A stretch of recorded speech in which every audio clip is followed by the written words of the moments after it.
अरशद मंत्री की जानिब से दिलदार नगर में नए वोटर हजरात के नामों का इंदिराज के कैंपों का आगाज हो चुका है। जिन हजरात को अपने नामों के इंदिराज कराने हैं वो जल्द अज जल्द दिलदार नगर के कैंप के अंदर पहुंचे। पॉइंट नवाजिश होंगी।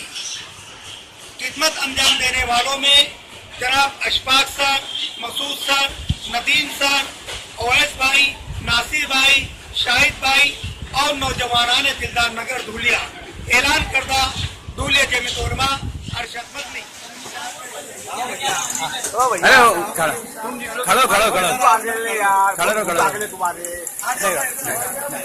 यार भैया लोग जो करना